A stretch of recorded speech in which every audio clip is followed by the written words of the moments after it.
All right. Small classes get the gold nugget, the things that I don't teach often. It's not that I don't use them. I keep things in my back pocket. I've got reserved techniques, some of which are quite dirty in nature, right? So, if we're here, most good jiu-jitsu people know how to make armbar, right? Whether you do the old traditional one, grab the arm, dig under the leg, tee up, that one is pretty good. Or maybe you do kind of a legs only method, right? This way, right? All of those are super good, right? We're thinking about the armbar from here, right? If we can break this away and pull him, then we can make Kimura lock. You guys should be familiar with all of those techniques, all right? I'm gonna teach you something today that almost nobody in this class does, and there's two approaches. The first one, they're gonna look the same, but they're a little bit different. The first thing I wanna do is I wanna clear his grip, if I can. Now, I can try to push this way, but if he has a good grip on my belt, I'm not gonna get very far. So I'm gonna go under this way, and I'm gonna break the grip up and pull him into me this way. Now, he holds. All this is doing is breaking his grip. It's pretty easy to do because I'm doing a curl. This is a strong motion.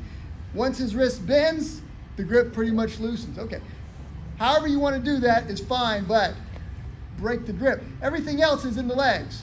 Once the grip's cleared, it's legs. Now I pull him so that he's up high on me. I'm gonna wrap my hand around the back of his head. Okay, the first thing that you'll notice is that his chin, I'll put him on the other side. The chin is on my shoulder, right? This is gonna make a lock behind my head. Now I can squeeze here, it's a little uncomfortable, but I'm gonna stretch his neck. Okay, so this is a neck crank. I've shown it a couple times before, but I'm gonna show you how to get into it from this position. Now, in the event that he's digging around looking for me for big swim, he wants to look back there and make big swim, well, you only got one arm to deal with, right? Pull this arm, pull him into it. You can get it off of a guard break. If he tries to do guard break and pass, right? This one, he starts pushing down. I pull here and I break one hand, pull him into me to try to get to it, okay? So you can do it off of a guard break, or if he's just stalling, right? You're thinking, I want an arm bar, I want a Kimura lock, I want something, right? Reach under, break, pull. You see how high I pull him? Lock. Here, behind the head, ear to ear. I mean, I am tight, right? And then I stretch him with my legs, right? Until he taps. This is a neck crank. Right rear naked choke. It's just a naked, which means no clothes, a naked neck crank. Get your partner. It is almost exactly the same move, but they're a little smarter. So you might notice that once I crank your neck one time, you're gonna try not to give me that. So when I go to make my clear here, instead of him allowing his chin to go over my shoulder, he tries to stay slightly lower, which is okay. Now his face is in the pocket of my shoulder where I hold a shotgun. I hold him here and I just smother him. Right? Now, it could become a chin lock where you're shoving the chin back into the face. It's very uncomfortable that way, but this is what you want with the pocket of your shoulder. Okay?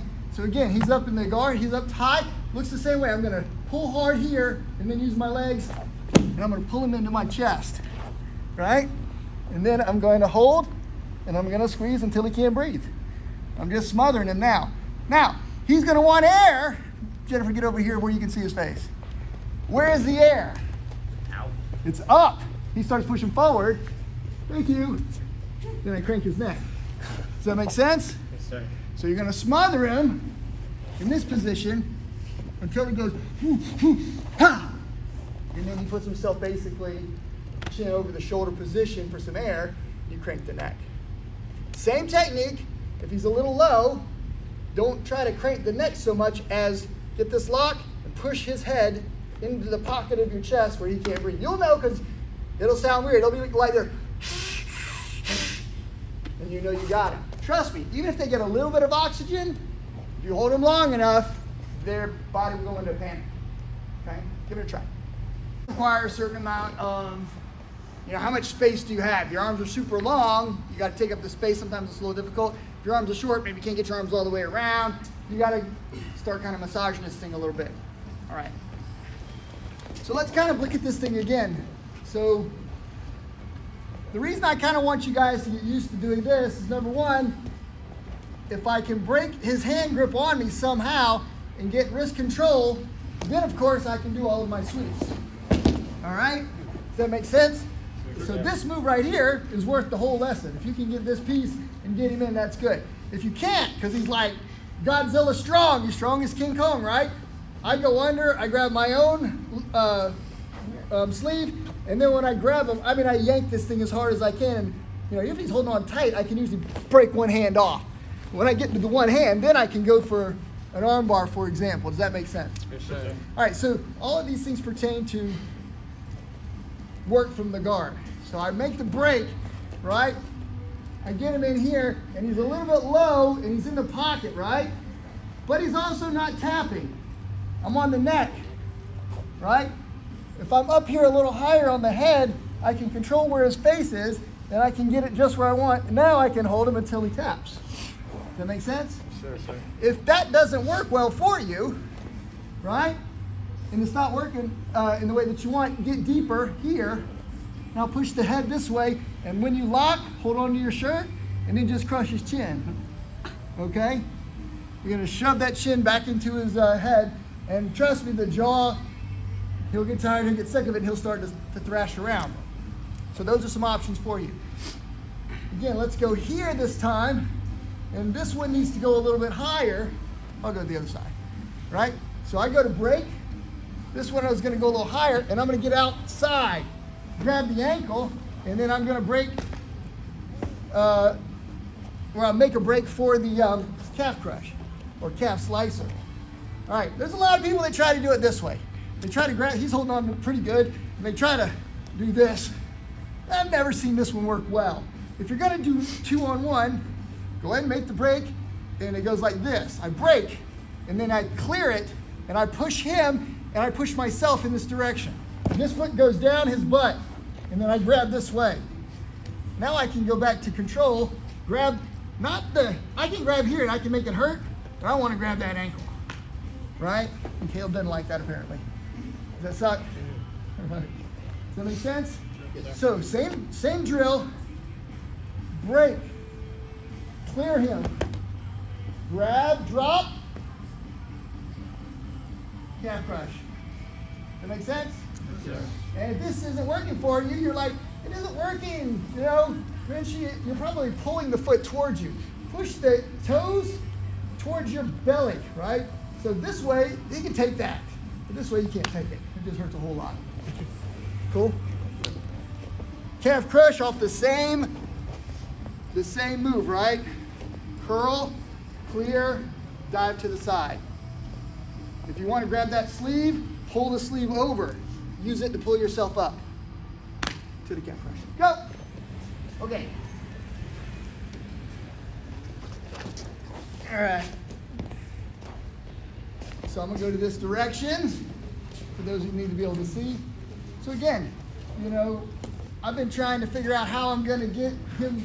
I want to fight him from the guard. I'm trying to figure out how I can get Kimura lock, arm lock, all these options. And you're like, you know what? Screw it. He's thinking arm lock. I'm going for leg lock. No one's thinking my legs are in danger when you're fighting the arm, right? So watch. I grab my sleeve, right? I grab his sleeve. When I break, I yank this thing. Now watch. I'm going to use this to pull myself into this position. Get this leg. Now once I'm here, I'm still controlling here, right? I don't want to do this. There's a chance he might try to do some sort of wiggle arm stuff and try to get away from me, all right? He might twist, he might turn. There's no telling what he's going to do. And him kicking around could make me lose my grip. So I'm going to go under here, pull, break, get to here quickly, all right? Now I'm still holding him, right? I've got a pretty good grip. If I've got my knee, the bottom of my knee right in the shin, in his ankle, it hurts a little bit. He doesn't like that. But if I'm a little bit lower and I'm on this calf, this thing is grueling. Why are you tapping so quickly? Right? I own this leg, right? I own it. And if I throw my head back, it just gets worse. Okay?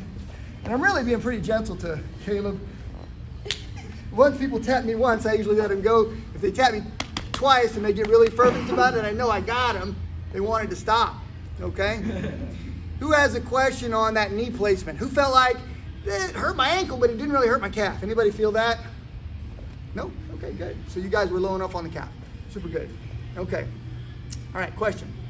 I ended up putting my, when I did the calf crusher, it hurt my shin. Okay. I've never heard that coming. I'm trying to process what that even means, but okay. Was it down here low on the shin? When I was doing it on him. Yeah. Okay. So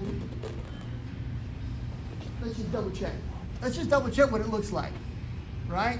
So I go ahead and I make this break, and I use this to pull myself to the side. I start looking for the leg. Did your leg look like this? It was probably out a little bit more. Yeah, like that. So again, even here, there's nothing hard on the back of his leg that should hurt your shin. I'm not sure how your leg was. It might have been binded in some way. Rock hard calves. Maybe, right? But the bottom line is once I get here and I've got control of this, I mean, I feel nothing, right? I got him. You know, I feel nothing. There's no pain. Nothing hurts me. But again, I also want to use the top part of my shin bone, not down here low. If you're low, I don't know that that's going to work quite as good, right? I want to use my knee right there. That hurts so much. That's the change. Caleb's got the laughing pain. He's laughing because it hurts so bad, right? All right. Thank you. Who needs to try it again? Get a new partner. Go. Scissor sweep. Who knows kick out? All right. Who knows hip bump? All of these are common with this submission series. Starting the guard clear, go for a neck crank. Starting the guard clear, go for a smother. Starting the guard clear, dive to the leg, make calf crush, right? Remember, there is opportunity for some escapes, but ultimately what you're really looking for is a turnover. If you can, why not, right? So again, I've already tortured my man a couple of times. Maybe I've done some of this. He's now getting his face and he's posting down on me and he's getting his posture back, and I'm kind of in this position. No problem. He really wants air. He starts to get air, and I make my turnover. Pretty cool. So I've tried it. Maybe he's escaped it. I look for the turnover. All right? So again, I go with this one, right? Big pull. I fish for this, right? He manages to get posture. He gets back to where he wants to be. He kicks his leg straight. All right? I'm here. No problem. I get kick out. I take the top. Remember that the worst time to make a sweep is when he's ready. The worst time to make an arm bar is when he's ready. So I'm changing what he's thinking, changing what he's feeling each time. So again, maybe I've tried this one, right? And he starts trying to press this knee down to the ground, right? This knee, right? So now that's not working. No problem. I pull that one off, okay? Right? Maybe I've been trying for a Kimura lock. I try to break, and I'm going for a Kimura lock, right? He holds onto his pants, no problem, right? Now I go to here, I lift up, I make hip bump, I take the top. So our Kimura lock fails, hip bump. You gotta start thinking in terms of, my first attempt is kind of a jab, like in kickboxing, a jab. I still got a cross, I still got another hook. So I want arm bar so bad, I do this, right? He gets his arm slightly out of the way, or ducks his head low, he ducks his head low, so I can't make this. He ducks his head low, I'm not really able to get to my arm lock. No problem, what do I have, right? Maybe it's an opportunity to shift back to this and make it a sweep. Maybe it's this one, right? Maybe I fake this one, he tries to recover, he gets posture back up, oh, ha-ha! He falls right into the armbar trap, right? Yeah. Kind of think about that. We only have a few minutes if we're going to end on time, but it's okay if we can stay a little late. Let's fight a little bit. Everybody get a partner and start in the guard. Go.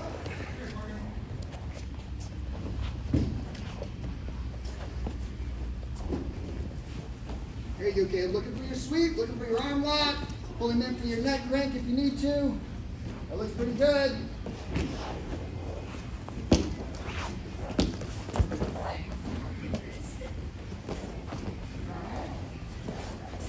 There you go. Get right out of there, sir.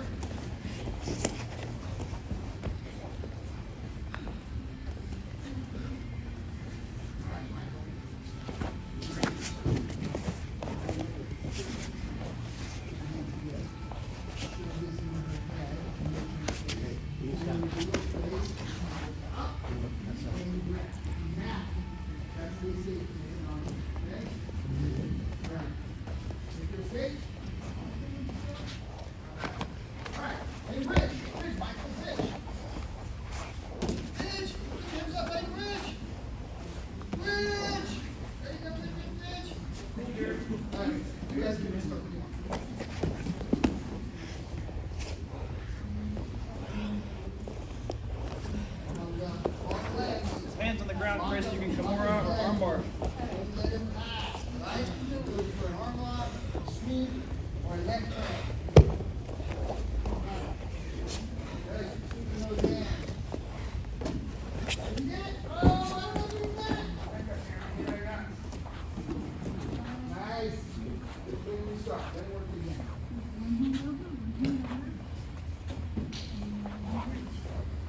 Not that way. Yeah, that way.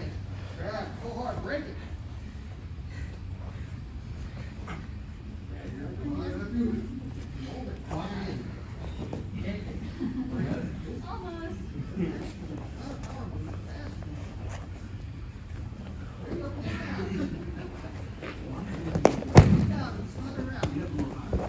Okay, Michael.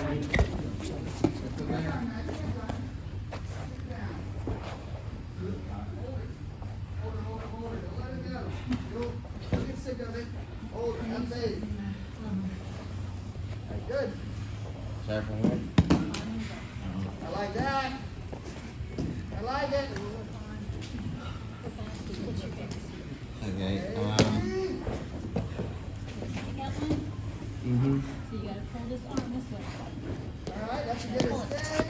Pull it. Get ready. 1, 2, 3, go. Good. Keep going. Keep going.